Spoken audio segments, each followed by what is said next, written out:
that they have a mandate to discriminate against, as the email says, to discriminate against people with disabilities, to discriminate against white men, to discriminate against straight white men, and to discriminate against people that are not of the, quote, right religion. I'm not sure what that meant, but I suspect it meant that if someone is a Christian. I don't know that because that's not what the email says.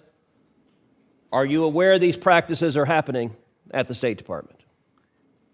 Again, thank you for the question. I am definite and certain that they are not happening at the State Department. But again... So do you believe the senior State Department official who sent this email was lying? Senator, I can't comment on I don't know who that's from. I don't know if it's... I've never seen it before, so... So you're the chief diversity officer, and you're arguing you are certain discrimination is not happening at the State Department. Is that right? Hey, everyone. Before I dive into this explosive Senate hearing, make sure to hit that subscribe button on Capitol Insights and smash that notification bell to stay updated on the latest political developments. Today, I'm breaking down a dramatic Senate hearing that's got everyone talking. As your political insider, I'm going to walk you through what went down when the State Department's chief diversity officer faced some serious heat over alleged discrimination practices. Let me set the scene. It's a typical day in the Senate chamber, but what happened next was anything but typical. Senator Cruz drops a bombshell, an email from April 2022 suggesting some pretty troubling hiring practices at the State Department. The email allegedly showed discrimination against several groups: people with disabilities, white men, straight white men, and people of the wrong religion. But here's the kicker. Ambassador Stanley, who's been in charge since April 2021, claimed she'd never even seen this email. Pretty shocking for someone in her position, right? Now, this is where things get really interesting. Stanley flat out denied any discrimination was happening, but then made a surprising admission. She acknowledged that, yes, some discrimination and harassment does occur in the department. That's why they're implementing new programs. But is it too little, too late? Hey, if you're finding this breakdown helpful, don't forget to smash that subscribe button. We cover political deep dives like this every week. In line with the mandate of equity to affirmatively and aggressively discriminate. A year after your appointment, in April 2022, the State Department released its, quote, equity action plan to integrate these so-called equity principles into, quote, all aspects of State Department foreign affairs. That very week, just days after you published the equity action plan, and 1 year after you began your tenure, a senior State Department official broadly distributed what I consider to be a very troubling email. I have a copy of that email next to me. Let me read from a part of the email. The email says that hiring practices have developed inside the State Department so that, and I'll quote, that certain candidates could not be hired because they have a disability. They are white men. They are straight white men. They are not of the, quote, right religion. All of these are verbatim quotes from the email of a senior State Department official. My first question to you is, did you clear this guidance? Thank you for the question, Senator. I've never seen that before. You've never seen the email before? I've never seen it. So you didn't know it had been sent? This is the first time I'm seeing it, sir. Well, do you know that it is happening? That the State Department perceives, and this is, I believe, as a result of your work, that they have a mandate to discriminate against, as the email says, to discriminate against people with disabilities, to discriminate against white men, to discriminate against straight white men, and to discriminate against people that are not of the, quote, right religion. I'm not sure what that meant, but I suspect it meant that if someone is a Christian. I don't know that because that's not what the email says. Are you aware these practices are happening at the State Department? Again, thank you for the question. I am definite and certain that they are not happening at the State Department.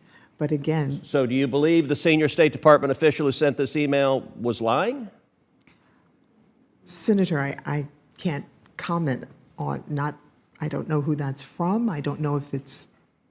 I've never seen it before, so. So you're the chief diversity officer, and you're arguing you are certain discrimination is not happening at the State Department. Is that right?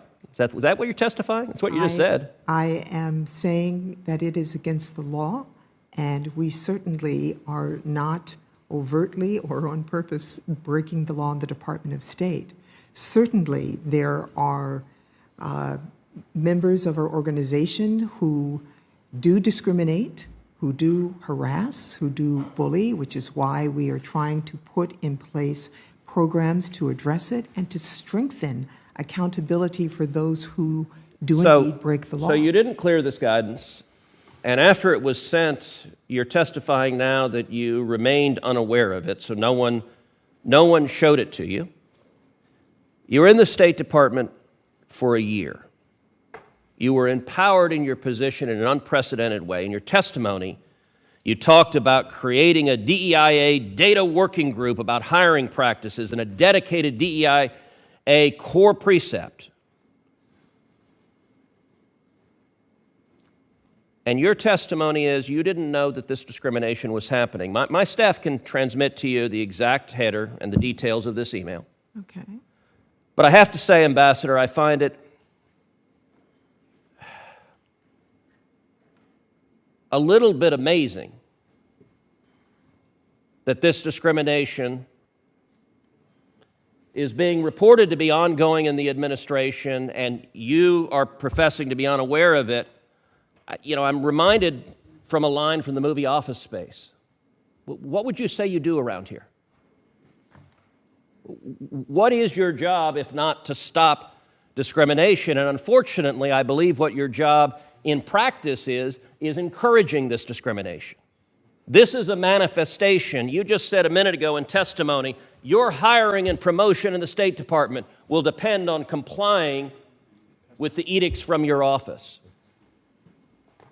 Is it good for the State Department and good for the United States government to be actively discriminating based on disability, based on race, based on being straight white man, or based on not being the right religion? Is that good or bad?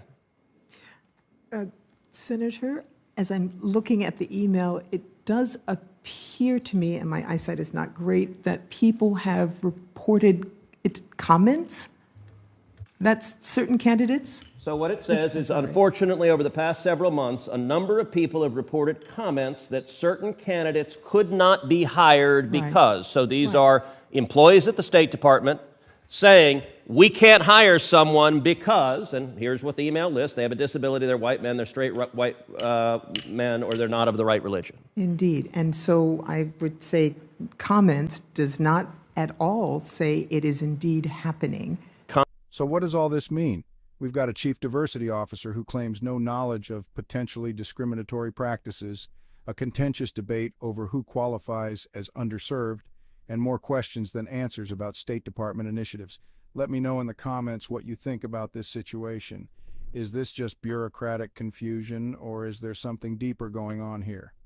Don't forget to hit that subscribe button for more political analysis, and I'll see you in the next video. Thanks for watching. Hit like if you found this breakdown helpful, and remember to subscribe for more political deep dives. See you next time.